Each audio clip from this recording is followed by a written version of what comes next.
Smart super Sundar నేమాన్ని వీక్షకులకు స్వాగతం. ఈరోజు నేను మాట్లాడాలనుకున్న అంశం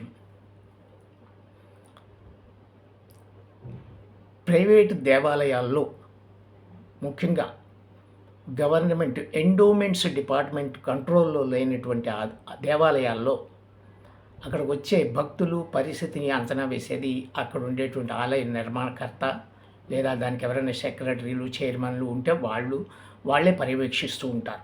అలాంటి ఆలయాలు మన దేశంలో ఉన్నాయి, చాలానే ఉన్నాయి. కానీ కొంత ఆదాయం వచ్చేది అవన్నిటిని దృష్టిలో పెట్టుకుని వాటిని ప్రభుత్వం తర్వాత వాటిని ఎండోమెంట్ డిపార్ట్మెంట్‌లోకి తీసుకుంటుంది. దానికి ఈవోని నియమించడం అది చేస్తూ ఉంటారు. ఈరోజు కాశీబుగ్గలో జరిగినటువంటి ఒక అత్యంత ఘోర విషాదం, తొక్కిసలాట, అది వెంకటేశ్వర ఆలయం కావడం, అందున ఈరోజు ఏకాదశి కావడం, కార్తీక మాసం కావడం, ఈ ఉద్దేశంతో అక్కడికి జనాభా చాలామంది వచ్చారు. అంటే మనకి మీడియా ద్వారా తెలిసిన అంశం ఏంటంటే ఒక 25,000 మంది వరకు వచ్చారు.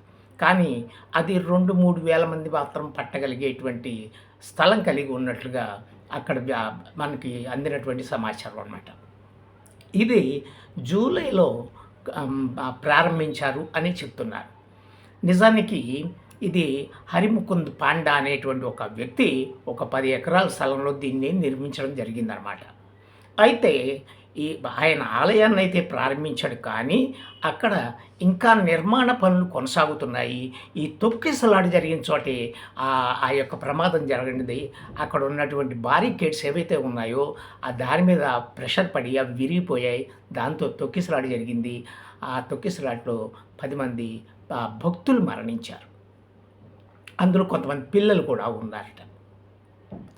ఏమిటి, ఎండోమెంట్స్లో లేని ఆలయాలు అన్నప్పుడు దానికి పెద్దగా ప్రభుత్వం చర్యలు ఏమి ఉండవు, వాళ్ళే చూసుకుంటూ ఉంటారు. ఈ హరిముకుంద పాండా అనేటువంటి వ్యక్తి కూడా చాలా పెద్ద ఆయన మేబీ 90స్లో ఉన్నారు ఆయన. నేను చూశాను ఆయన్ని టీవీలో ఆయన చూడడం జరిగింది. అయితే ఒక వెంకటేశ్వర స్వామి ఆలయం ఒక ప్రైవేటు వ్యక్తి అక్కడ కట్టడం అదంతా కొంత తెలిసిన తర్వాత, జూలైలో ఓపెన్ అయింది అన్న తర్వాత అనేక మంది భక్తులు వస్తూ ఉంటారు, పోతూ ఉంటారు. కానీ ఇలాంటి సందర్భాల్లో వాళ్ళు ఒకవేళ పోలీసులకి కూడా ఆశ్రయించి కొంత వాళ్ళ నుంచి సహకారం కూడా తీసుకుని ఉండాల్సింది. అక్కడ ఉన్నారు ఒక 20 మంది పర్యవేక్షకులు ఎవరో ఉన్నారు, 5 మంది పూజారులు ఉన్నారట దానికి. కానీ సరిపోదు. ఇప్పుడు మరి తిరుమల తిరుపతి వెంకటేశ్వరం అంటే కొన్ని వేల మంది షిఫ్ట్లో పనిచేస్తూ ఉంటారు.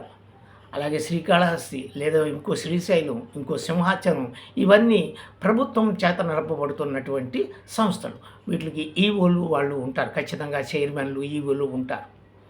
ఇలా ప్రైవేటు వాహనాల దగ్గరికి వచ్చినప్పటికీ మన ప్రభుత్వ పర్యవేక్షణ ఉండదు. తర్వాత ముఖ్యంగా ఏంటంటే ఈ ఆలయాన్ని పూర్తిగా నిర్మించకుండా ప్రజల సందర్శన కోసం ఉంచడం అనేటువంటిది అది ఒక తప్పిదమే.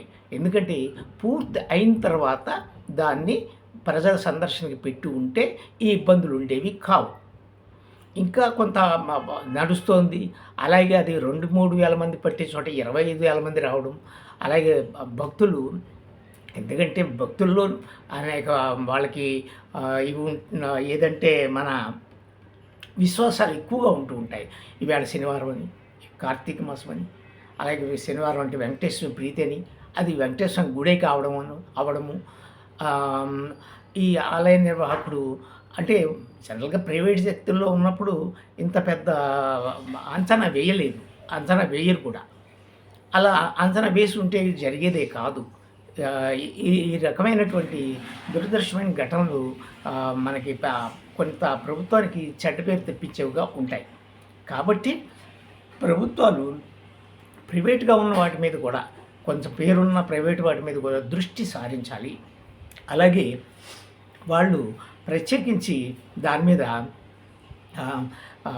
పర్యవేక్షణ పెట్టాలి. ప్రైవేట్ వాటిని అయినప్పటికీ కూడా అప్పుడప్పుడు పర్యవేక్షణ, ఎండోమెంట్స్ డిపార్ట్మెంట్ యొక్క పర్యవేక్షణ కూడా ఉండాలి అనేటువంటిది నేను అనుకుంటున్నటువంటి ఉద్దేశం అన్నమాట. దీనికి ప్రత్యేకించి మనము ఎవరిని తప్పుపట్టలేము. ఎందుకంటే భక్తులు శనివారము అని మంచిదని వాళ్ళంతట వాళ్ళు రావడం జరిగింది. అలాగే నిర్వాహకులు జూలైలోనే ఓపెన్ చేశారు, పనులు అవుతున్నాయి. ఇంతమంది వస్తారని కూడా వాళ్ళు ముందుగా ఊహించి ఉండరు. కానీ ఇలా ప్రైవేట్లో ఉండేటువంటి దేవాలయాల్లో ఇలాంటి అపశృతులు జరిగితే ఇటు ప్రభుత్వానికి చెడ్డ పేరు, అలాగే భక్తులు కూడా ఎక్కువ మంది ఉంటే మరణించే అవకాశం కూడా ఉంటూ ఉంటుంది.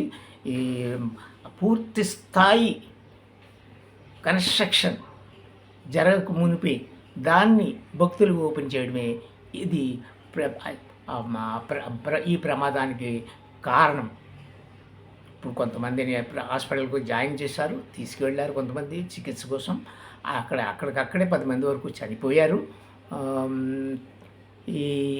ఇది ప్రైవేట్ వ్యక్తుల్లో ఉంది కాబట్టి అక్కడ అంత నిర్వహణ లోపం బాగా ఉన్నట్టే దాని అర్థం. ఆయన దాదాపు 95 ఇయర్స్ హరిముకుంద్ పాండా అనేటువంటి వ్యక్తి చూస్తే ఆయన్ని ఇద్దరు వ్యక్తులు తీసుకొస్తుంటే తప్ప ఆయన నడవలేని స్థితిలో ఉన్న పెద్ద ఆయన ఏదో భక్తితోటి ఆయన మరి ఇలాంటి ఆలయాన్ని నిర్మించాలని దృష్టి పెట్టడం, 10 ఎకరాలు భూమిలో దాన్ని నిర్మాణం చేయడం, ఇంకా నిర్మాణం జరుగుతూ ఉండడం అది జరుగుతోంది. ఏది ఏమైనా భక్తులు ఆయా సందర్భాల్లో అక్కడ పరిస్థితులను కూడా గమనించాలి. భక్తులు కూడా అక్కడ ఈ పిల్లలతోటి అది వెళుతున్నప్పుడు ఇంతమంది రష్ ఉన్నారు, ఇక్కడ ఇంకా నిర్వహణ పూర్తిగా సరిగా అవలేదు, లేదా ఇక్కడ సరైన భద్రతా సౌకర్యాలు లేవు అని కూడా భక్తులు కూడా కొంత ఆలోచించి ఆ ప్రదేశాలకు వెళితే బాగుంటుంది. ఇదే నేను ఇవాళ మాట్లాడాలనుకున్న అంశం.